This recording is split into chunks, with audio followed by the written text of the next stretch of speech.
Hello again, people. So we have another deeper look video.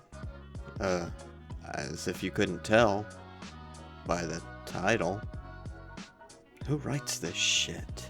So yeah, anyways, today we're going to take a look at a smaller YouTube channel, which goes by the clever name Shill. This is a relatively new channel, with the oldest video being around 9 months old. And you may think, well, this channel only has 500 something subs, why bother? Well, I bother because this kind of content grows like wildfire on YouTube. For whatever reason, humans are prone to believe in the boogeyman, and conspiracy theories are the modern boogeyman. Yesteryear we had ghosts, vampires, and demons. And as we've come to understand that ghosts, demons, and vampires don't exist, we still need some place to direct that irrational fear, and conspiracy theories seem to be as good a place as any. So this kind of content, which caters to irrational human fear, has a tendency to grow at insane rates, while channels that promote fact or reason over speculation and fear usually grow at much smaller rates, or don't grow at all. Not always the case, but this kind of content is far easier and grows very fast. Anyhow, let's stop droning on and take a look at this channel, shall we?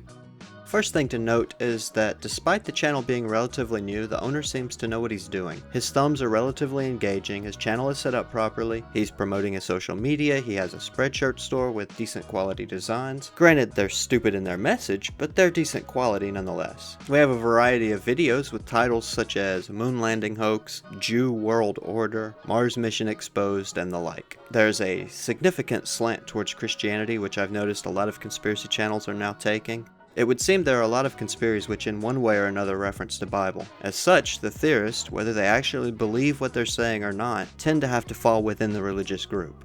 I should also point out that, to be perfectly clear, I don't think the majority of YouTube conspiracy channels actually believe the things they put in their videos. They're aware that this kind of content will get a lot of views, that channels focused on this content will grow at above average rates, the content is easy, and they will have an easy time of it, making the channel grow into a self-sustaining revenue stream. I think there's no real long-term value in a channel like this, with the exception of a few diehards, and I can't imagine how boring it must be to make videos pretending to believe things you don't really believe. Nevertheless, they do spring up every day, a new conspiracy channel regurgitating the same old persistent conspiracies, which have been around for ages, and making new ones up as well. Another thing I've seen trending with the conspiracy crowd, as time goes on, conspiracies tend to get more and more absurd. It's like there's an arms race within the conspiracy community. Early on, the conspiracies were rather lame, with the most grand of them being things like the JFK assassination. But over time, each theorist needs to up the game, generate a theory more outlandish than the last, in order to garner attention, and in this case views, which leaves us with things like reptilians running the world, or a grand conspiracy with world leaders all raping little boys in airplanes. I used to say this conspiracy arms race would be the death of the conspiracy theories in general. In the end, it would become so outlandish, so absurd, that they would simply not be believable, even by the most gullible of conspiratards. But this thus far has proven not to be the case. In fact, the opposite. The more outlandish the theory, the more attention it gets, the more believers it can gather. Turns out humans are truly as stupid as we thought. Also, I kinda lean in two different directions with this channel. On one side, I've not seen a video where the guy outright denies events such as Sandy Hook, or 9/11, or the Holocaust, disrespecting the people who died. I've not seen any evidence of him pushing the accepted for value or other sovereign citizen scams. So in that light, he's not vile. He's just promoting willful ignorance. But on the other hand, he's selling lies and using fear-mongering conspiracies to do it. So in that light, the channel is worthy of being called out. Anyhow, let's take a look at some of his content. I'm going to narrate this just in case you can't read or recognize shapes and colors. Okay, that was some condescending shit. So if you want people on your side, why are you going to try to make them dumbasses? Right. I don't understand that. That kind of makes me a little mad. That was some condescending shit, and coming from me, that's a pretty bold statement. Yeah, I know. So, yeah, like she said, if you want to win people to your side of the argument, calling them idiots isn't typically the right Not usually, no. course of action. Unless they're like, I guess I've been an idiot all this time. Let's listen to this person. I was going to say asshole, but... Let's talk about real rocket launches for a second. Real rocket launches always perform what's called a parabolic curve. They never go straight up. Do you know why? I'll tell you why. Do you know why? I'll tell you why. I doubt he'll tell us anything. I got a sneaky suspicion whatever he doesn't- tells us is And irrelevant. he probably doesn't know why. I don't even know why, to be honest, but whatever. Who cares? They go They go on a curve, That's that's how what they matters. insert into orbit. If they were to go straight up, they they just wouldn't be fall able straight to- back down. Yeah, okay, that makes sense. They have to kind of If they go up, wedge themselves in there. yeah, that. Because they don't go into space. Okay? Propulsion does not work in a vacuum. You need some kind of medium. Because they don't go into space, and propulsion doesn't work in a vacuum. Does he not? Does he really not understand? I I can't. I can't do this.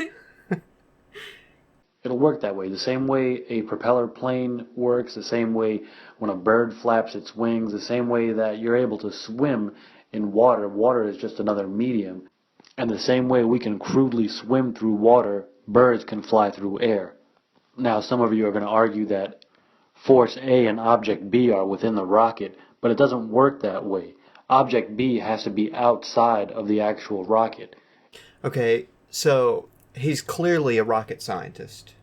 He's a rocket surgeon. Yeah, he clearly is on point and knows exactly what the fuck he's talking about, which is why he probably doesn't know the word or the term blade theory or hydrodynamics or rapid heat expansion. Or really anything. He can't brain. Another argument I hear a lot is what if you fire a gun in space? Is the bullet going to go anywhere? Well, I'm going to speculate yes, because there is no space and I can't actually perform this experiment. But He's going to speculate yes. I'm going to speculate that basically He's everything gonna he says is speculate yes. speculation. He's going to speculate yes because there is no space. That's Yeah. what he said. That doesn't make any effing sense at all. If Are you're you talking afraid about to there's no cuss? sense. No, not really. That doesn't make any effing sense at all. You're such a dick. let's forget about this thought experiment for a second. Every fighter jet has what's called a sky ceiling. Okay, first of all, thought experiment. Yeah, he's Einstein now. Yeah, he's classifying himself up there with the likes of Einstein. Yeah. And second of all, just a little hyped expectations. He's going to talk about airplanes. I got a major boner for airplanes. Is he gonna make you giggle a little bit or rage? I don't think he knows his shit. And I think I know my shit. Why do you think it has a sky ceiling? A sky ceiling? It's called service ceiling. It's not called sky ceiling. And a quick note, service ceiling is not the maximum altitude that an aircraft can reach. Mm-hmm. It's the maximum recommended aircraft that the manufacturer suggests. So the service ceiling of the F-14 was 40,000 feet. Mm-hmm. But routinely, my squadron flew them above 55,000 feet. They just didn't want you chancing fucking up the airplane going too high. That's why they right, said. Right, because Okay. above that, the air is so thin that you can't maintain ignition. So your chances of getting an engine stall at that altitude are significantly increased. Right. Fighter jets operate under the same laws of physics as rockets do, only they're more controllable. Yet they can't pierce what they call our atmosphere for the same reasons that rockets can't. The air gets thinner. There's nothing to push off against. There is no object B, or not enough of it anyway. So, okay, they can't go out of the atmosphere because there's no more fuel. There's no more oxygen to burn the fuel with. Right. The engines fall out, die, and there's no more thrust. He's saying that because there's no atmosphere behind the plane for the exhaust to push against, but there is atmosphere back there, and it's not necessarily exhaust pushing against atmosphere that's needed to create thrust. The rapid expansion of the gases in the engine and then forced out the back is enough to generate the thrust. And it's got momentum anyway. Well, the No, I momentum will mean- bleed off, but Yeah, I know, but still. he's just it's a misunderstanding of how a jet engine works, of how thrust in general works. Well, he's an engineer. He's a rocket surgeon. That's why they stall out. That's why World War I propeller planes stalled out, and that's why These new age jets stall out the same way. So I hate to shatter your dreams. All you kids out there pursuing degrees in aerospace, just stop and change it to aeronautics. It's not a problem. Just go to the dean's office, a couple of clicks on the computer, whatever you have to do. So he just told a bunch of people that they should Students. give up their dreams. He just told a basically, bunch of students to change their majors. to aeronautics. What? That doesn't make any sense. If you're, why would you change to aeronautics from working on airplanes and whatever he was talking about? From aerospace to aeronautics. What's the difference? One's in space. At any rate, he's telling people to change their majors based on his flawed fucking logic. Maybe he should, instead of I'm sure of suggesting other people change their majors, maybe he should go get one. Well, I think people already going into that field know enough as it is To not go listen to his bullshit. Yeah, so I mean, I wouldn't worry too much about people doing that. Right. but- It's still a cock move. Yes, it is. We're not going to Mars. Mars is nothing but a wandering star. It's been called that for thousands of years for the simple fact that it does not move in accordance with the majority of the rest of the stars. Mars is called a planet, and it's derived from planetae, or whatever the fuck that Latin word is, that means wanderer, because thousands of fucking years ago, they didn't know that it wasn't a star. They just assumed it was another light in the sky that didn't move with the rest of the lights in the sky. We now have these things called telescopes. What you do is you point it at things, and it makes itty bitty teeny little things get really fucking big so you can see them. If you go to Walmart, you can get one, and you can point it at Mars, and then you can see that it is not a star, it is a planet. I was just about to say, don't they sell telescopes powerful enough now at Walmart? Yeah. Fucking dumbass. If they try to go to Mars, most likely it's going to be a group of actors on some stupid island having a good old time. It's going to be a reality show. So, real world Mars edition is Yeah. what he said. He said, when he says they try to go to Mars, when he says they, he means the same people that quote unquote faked the moon landing. Yeah, I know. So, Be Big Brother on Mars. yeah. Don't get voted off the planet. Where do you go when you get voted off the planet? Do you go home? Do you get shot back out into space? Do you just go to the other side of the planet? Just fling you back into orbit. Get on out of here. And let's not forget Photoshop. Photoshop is great for NASA. Put a red tint on anything, and there you have Mars. So they like to talk about CGI, and they also love to talk about NASA photoshopping pictures. But Okay, so let's just wait. Correct me if I'm wrong. speak up, and I will. Okay, correct me if I'm wrong. When we have pictures of Mars, isn't the atmosphere kind of bluish? It's not orange, right? It's not orange. Well, it depends. If they're in a fucking dust storm, it is. Well, yeah, I know that. But it is faintly bluish, yes. Well, if they tint it, wouldn't the whole freaking picture be orange? Well, that's a... I don't know. Sorry. My point is, Yeah. what I was making first, they love to talk about CGI. Mm-hmm. And when they're not talking about CGI, they love to talk about Photoshop. Wouldn't it seem that NASA, with their billions and billions of dollars, would be able to afford something better than fucking Adobe products? No, because don't get me wrong. Don't get me Don't get me wrong. Photoshop's good, Yeah. but GIMP's free and it's kind of better. And but you would think they would have like something proprietary that's in-house that's much, much better at faking this shit. In fact, I watched another one of his videos that he just uploaded today. Well, I watched a portion of it anyways. And it wasn't his video, it was a video he stole from another person and re-uploaded to his channel. Yeah. But they were showing these images that were supposed to be from Mars that would have like a femur bone on the Mars surface, or like some kind of fossil, or a fossilized plant life, and one of them was like a potential rat. And I was thinking, they claim that NASA will spend all these resources on faking these elaborately detailed CGI footages of Earth from orbit or from the moon landing, all this elaborate CGI, but they can't fucking take 5 minutes to blot out a picture of a rat on Mars? Yeah, if they blot out all the pictures of the space stations on the moon. Right. They fucking miss all these fucking femur bones and plant life, and he's like, this could be a log from a railroad. I'm like, what the fuck?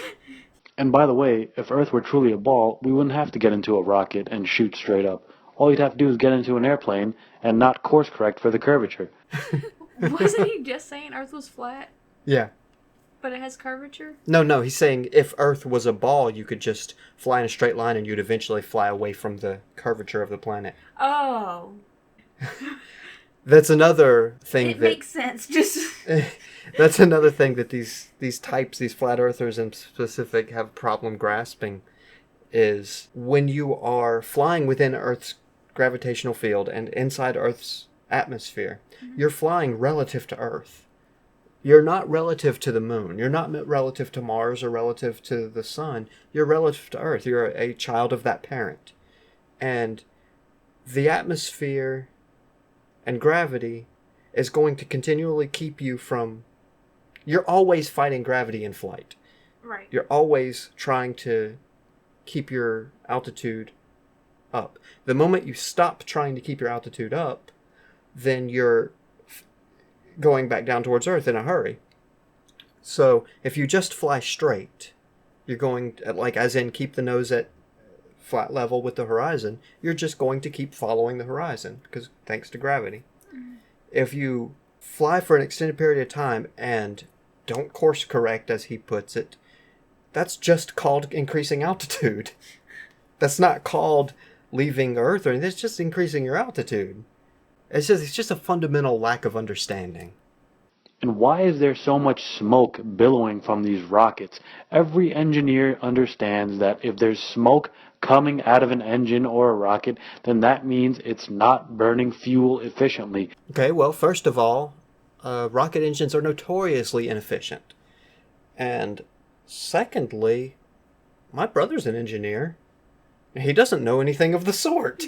Some of that's steam, too. I mean, it's not all smoke. It's... No, there's no way it could be that much. I mean, I know they carry tons and tons and tons of fuel and stuff. Well, but there's no way that can be that much smoke. it's some of it's steam. It's irrelevant, though.